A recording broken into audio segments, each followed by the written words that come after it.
Tribal മിഷനിലേക്ക് സ്വാഗതം. ശബരിമല ശ്രീ അയ്യപ്പൻ്റെ പിതൃസ്ഥാനീയരായി അറിയപ്പെടുന്ന ഒരു ഗോത്ര ജനവിഭാഗമാണ് കൊച്ചുവേലർ. വളരെ ന്യൂനപക്ഷമായ ഇവർ പണ്ടുകാലങ്ങളിൽ മറ്റ് ഗോത്ര ജനതയെപ്പോലെ വനത്തിൽ അലഞ്ഞു നടന്ന് ഭക്ഷണം കണ്ടെത്തിയാണ് ജീവിച്ചിരുന്നത്.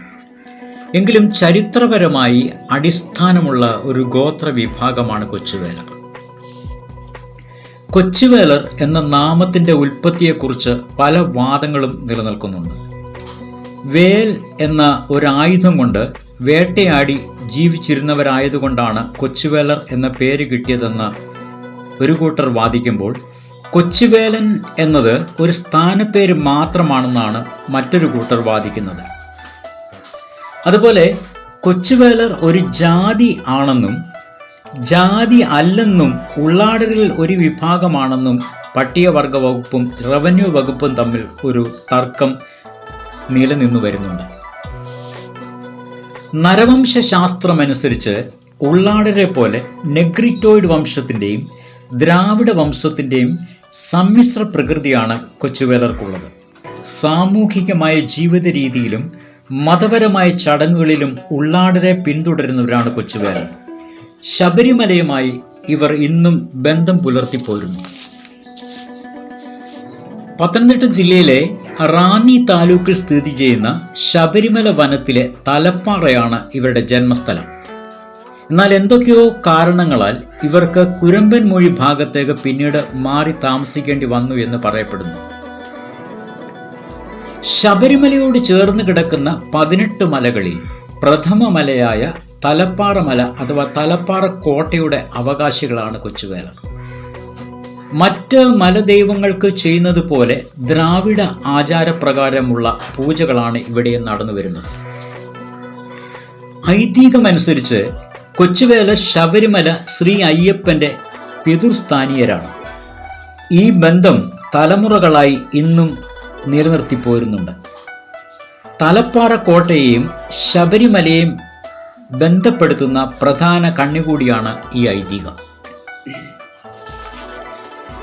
സംരക്ഷണം ഉറപ്പുവരുത്തുന്നതിനു വേണ്ടി വനരാജാക്കന്മാരായ എല്ലാ ഗോത്ര തലവന്മാരെയും വിവരം അറിയിക്കുന്നു. വിവരമറിഞ്ഞ ഗോത്ര രാജാക്കന്മാർ ഒത്തുകൂടി ആലോചന നടത്തിയ ശേഷം പ്രഥമ മലയായ തലപ്പാറ മലയുടെ അധിപനായ വില്ലാളി വീരകേളനെ മണികണ്ഠന്റെ സംരക്ഷണ ചുമതല ഏൽപ്പിച്ചു. ഇതിനെ തുടർന്ന് വില്ലാളി വീരനായ വീരകേളന് രാജാവ് കൊച്ചുവേലൻ എന്ന സ്ഥാനപ്പേര് നൽകുകയും രാജകീയ മുദ്രകളായ ശംഖ്, അരമണി, വാൾ, വടി, തലപ്പാവ് എന്നിവ നൽകി ആദരിക്കുകയും ചെയ്തു. ദിവസങ്ങൾക്ക് ശേഷം മണികണ്ഠൻ തലപ്പാറയിലെത്തിയപ്പോൾ വീരകേളൻ കല്ലുകൾ അടുക്കി വെച്ചൊരു കോട്ടയുണ്ടാക്കി അതിൽ പച്ചിലകൾ വിരിച്ച് കിടക്ക നിർമ്മിച്ച് അയ്യപ്പന് വിശ്രമ സ്ഥലം ഒരുക്കി. അന്ന് അയ്യപ്പൻ അവിടെ വിശ്രമിച്ചു. തുടർന്ന് അയ്യപ്പന് ശബരിമലയിലേക്ക് മടങ്ങാനുള്ള എല്ലാ സൗകര്യങ്ങളും കൊച്ചുവേലൻ ഒരുക്കിക്കൊടുത്തു എന്നാണ് വിശ്വസിക്കപ്പെടുന്നത്. അന്ന് മുതൽ ഇന്നു വരെയും തലപ്പാറ കോട്ടയുമായി ബന്ധപ്പെട്ട എല്ലാ ആചാര അനുഷ്ഠാനങ്ങളും നടത്തുവാനുള്ള അവകാശം കൊച്ചുവേലനാണ്. അയ്യപ്പൻ്റെ തിരുവാഭരണങ്ങൾ തലപ്പാറ കോട്ടയിൽ എത്തുമ്പോൾ ആചാരപ്രകാരമുള്ള എല്ലാ ചടങ്ങുകളും നടത്തുവാനുള്ള അവകാശം കൊച്ചുവേലനാണുള്ളത്. രാജകീയ മുദ്രകൾ അണിഞ്ഞാണ് കൊച്ചുവേലൻ ചടങ്ങുകൾ നടത്തുന്നത്. ചടങ്ങുകൾ കഴിയുമ്പോൾ ആചാരപ്രകാരം പന്തളം രാജ്യത്തിൻ്റെ പ്രതിനിധി കൊച്ചുവേലന് പണക്കിഴി നൽകി ആദരിക്കുന്നു. ഈ ചടങ്ങ് എല്ലാ വർഷവും നടന്നു വരുന്നു. പാരമ്പര്യമനുസരിച്ച് എരുമേലിക്ക് സമീപം കുരമ്പൻമൂഴി തേക്കുമൂട്ടിൽ ഓമനക്കുട്ടനാണ് ഇപ്പോഴത്തെ കൊച്ചുവേലൻ. ഈ വീഡിയോ ഇഷ്ടപ്പെട്ടെങ്കിൽ ചാനൽ സബ്സ്ക്രൈബ് ചെയ്യുക, ലൈക്ക് ചെയ്യുക, ഷെയർ ചെയ്യുക.